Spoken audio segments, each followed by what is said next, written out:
Civil services exam आज के समय में सबसे ज्यादा पॉपुलर गवर्नमेंट एग्जाम है। गवर्नमेंट जॉब की तैयारी करने वाले लगभग हर एक युवा का सपना होता है कि वो सिविल सर्विसेज एग्जाम निकाले।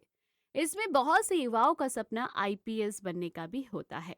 सिविल सर्विसेज में कई तरह के पद होते हैं। आईपीएस यानी इंडियन पुलिस सर्विसेज भी इसका एक पॉपुलर पद होता है।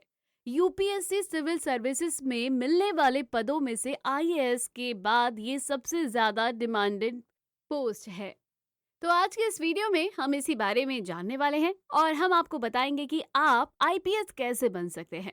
आज के इस वीडियो में हम आपको आईपीएस बनने से जुड़ी हर एक जानकारी बताएंगे, इसकी एलिजिबिलिटी, इसका प्रोसेस और इसके एग्जाम पैटर्न, हाइट, किस तरह से तैयारी करनी चाहिए ताकि आपका सिलेक्शन पहली बार में ही हो जाए। ये सब कुछ आज हम जानते हैं। आईपीएस का full form Indian police services होता है। एक आईपीएस जिस जिले में पोस्ट होता है वहां के पुलिस बल का वो हेड होता है। इसमें आपको कई सारे पदों में से कोई भी पद मिल सकता है। आप एसपी, एसएसपी, डीआईजी, डीजीपी कुछ भी बन सकते हैं। अगर आप एक आईपीएस ऑफिसर बनना चाहते हैं तो आपको यूपीएससी द्वारा आयोजित सिविल सर्विसेज की परीक्षा को देना होगा, तब जाकर आप एक आईपीएस बन पाएंगे। अब ये यूपीएससी सिविल सर्विसेज क्या है, इसके बारे में भी हम आपको बताते हैं। सिविल सर्विसेज एग्जाम का आयोजन यूपीएससी कराता है और कई बार हम इसे डायरेक्ट यूपीएससी भी कह देते हैं। ये परीक्षा साल में एक बार होता है और इसमें कुल 3 स्टेज होते हैं। सबसे पहले प्रीलिम्स, फिर मेंस और लास्ट में पर्सनल इंटरव्यू।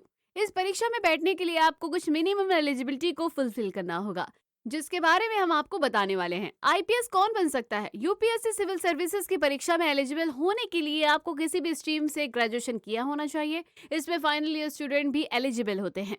तो अगर आप इस एलिजिबिलिटी को फुलफिल करते हैं तो आप इसके लिए एलिजिबल है। इसके अलावा एज लिमिट की बात की जाए तो आपका एज कम से कम 21 साल होना चाहिए। तो वहीं मैक्सिमम एज की बात की जाए तो ये 32 साल है।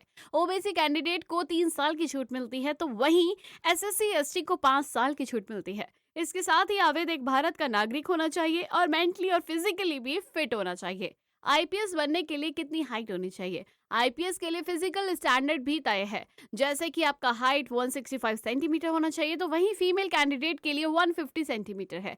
रिजर्व कैटेगरी के स्टूडेंट को इसमें छूट मिलती है। एससी एसटी कैटेगरी के मेल कैंडिडेट की लंबाई 160 सेंटीमीटर होनी चाहिए और महिला कैंडिडेट की लंबाई 145 सेंटीमीटर होनी चाहिए। इसके अलावा आपका चेस्ट मेजरमेंट भी होता है, जो कि मेल के लिए 84 सेंटीमीटर तो वहीं फीमेल के लिए 79 सेंटीमीटर होता है। इसके अलावा आपका विजन टेस्ट भी होता है। आइए अब इसके एग्जाम पैटर्न के बारे में जानते हैं। जैसा कि आप जानते हैं कि आईपीएस बनने के लिए यूपीएससी का एग्जाम देना होता है। यूपीएससी एग्जाम 3 चरणों में होते हैं, प्रीलिम्स, मेंस और इंटरव्यू। आइए इसको विस्तार से जानते हैं।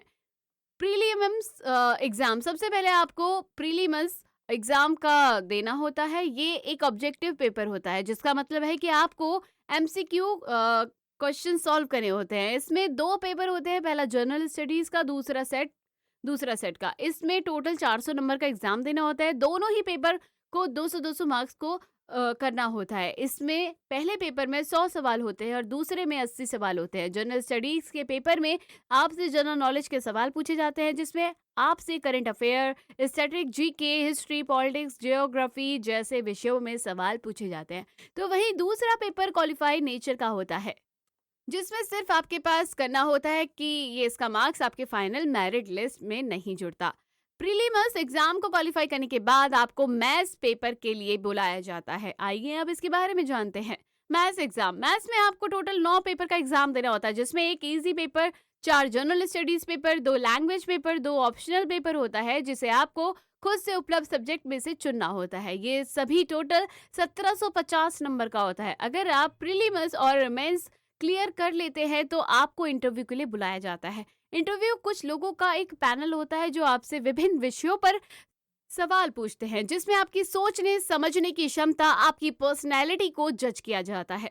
अगर आप इंटरव्यू भी पास कर लेते तो फाइनल मेरिट आने पर अगर आपका नाम हुआ तो आपका सिलेक्शन हो जाता है। आइए अब एक आईपीएस को मिलने वाली सैलरी के बारे में जानते हैं। आईपीएस को कितनी सैलरी मिलती है? आईपीएस ऑफिसर को ऑन एन एवरेज 60,000 का बेसिक सैलरी मिलता है। इसके साथ में ही इन्हें कई तरह के अलाउंस भी मिलते हैं, जिस सभी को मिलाकर आपकी सैलरी आसानी से 1 से 1.5 लाख को क्रॉस कर जाती है। आईपीएस के अंडर सबसे हाई पोस्ट डीजीपी का होता है, जिसे 2 लाख के करीब की सैलरी मिलती है। ऐसे ही एसपी को 80,000, तो वहीं एसपी को 1,31,000, तो डीजीआई को 14,40,000 के करीब सैलरी मिलती है। उम्मीद है कि आपको ये वीडियो पसंद आया होगा और उम्मीद है कि आप समझ गए होंगे कि आईपीएस कैसे बने।